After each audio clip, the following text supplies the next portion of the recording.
With due respect, আমাদের বিচার বিভাগ বা যারা আমাদের সম্মানিত জাজেসরা আছেন, যখন আমরা এই ধরনের রায়গুলো দেখি, যখন কোনো একজন কর্তা বা ব্যক্তি ক্ষমতার চেয়ারে বসলেন, এরপরে রায়টা পরিবর্তন হয়ে যায়। একই রায় যখন একটা জায়গা থেকে আসলো, আবার সময়ের পরিবর্তনে চেয়ারে বসার কারণে সেই রায়টা পরিবর্তন হয়, তখন মানুষের মধ্যে একটা জিনিস কাজ করে যায় কি, সম্ভবত রাষ্ট্রের প্রধান হলে অথবা বড় কোনো পদ পদবিতে থাকলে আইনটা সমানভাবে কাজ করে না। কেন বললাম? 666 কোটি টাকা এই মুহূর্তে মাফ পেয়ে গেছে ডক্টর মোহাম্মদ ইউনূসের গ্রামীণ কল্যাণ নামক সম্ভবত যেই সংস্থা আছে তারা। তো বিস্তারিত বলার আগে এটা বলছি, এবারে যে প্রথম আমরা এমন দেখছি তাও না। আপনি যদি দেখেন যে 111 সরকারের সময় দুর্নীতির দায়ে বেশ কয়েকটা মামলা হয়েছিল সাবেক প্রধানমন্ত্রী শেখ হাসিনা এবং বেগম খালেদা জিয়ার ব্যাপারেও।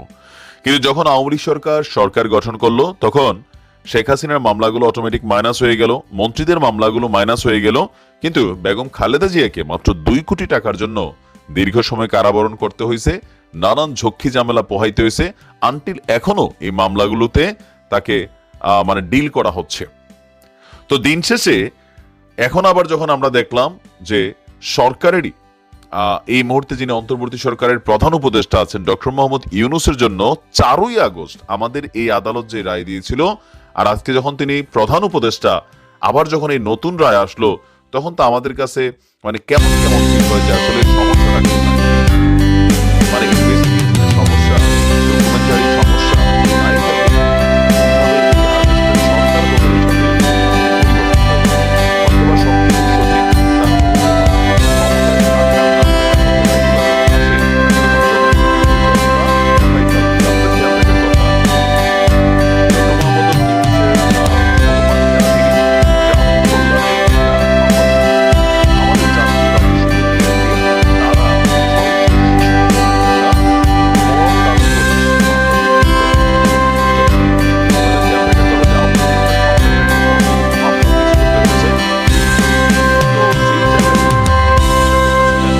আগস্ট তিনি বাংলাদেশে ছিলেন না, ফ্রান্সে ছিলেন অলিম্পিকে।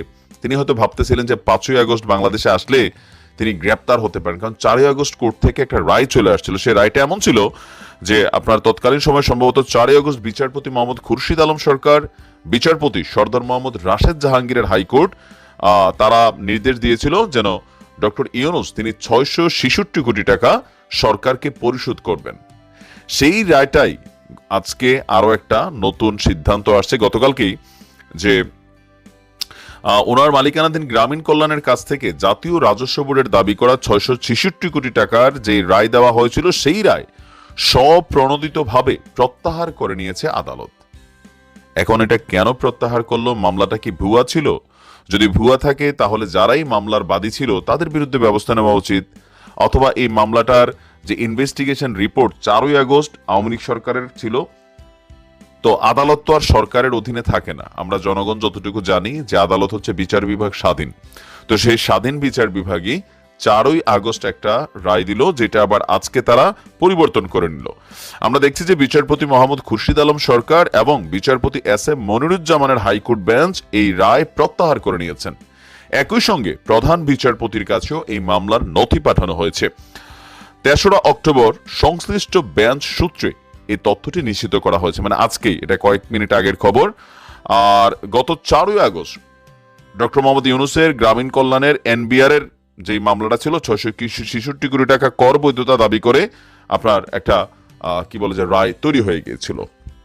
তা আমরা যেটা বুঝি আর কি, জনগণের কাছে বিচার বিভাগ স্বাধীন, এটা আসলে কাগজ কলমে আমরা অনেকে মনে করি। ব্যক্তিগতভাবে আমরা 52 বছরের ইতিহাস পর্যালোচনা করলে দেখি, যখন যিনি ক্ষমতায় থাকেন তিনার জন্য মানে সবকিছু জায়েজ, অথবা তিনার পক্ষে অনেক কিছু তৈরি হয়ে যায়। এই যে ধরেন এই মুহূর্তে শেখ হাসিনার নামে প্রায় 200-র উপরে হত্যা মামলা, এই মামলা সেই মামলা যেগুলো হয়েছে, তো কখনো যদি আবার আওয়ামী লীগ সরকার ক্ষমতায় আসে, এই মামলাগুলো কি আসলে ওইভাবে চলার গতিপথ থাকবে নাকি ওইগুলো একের পর এক প্রত্যাহার হবে?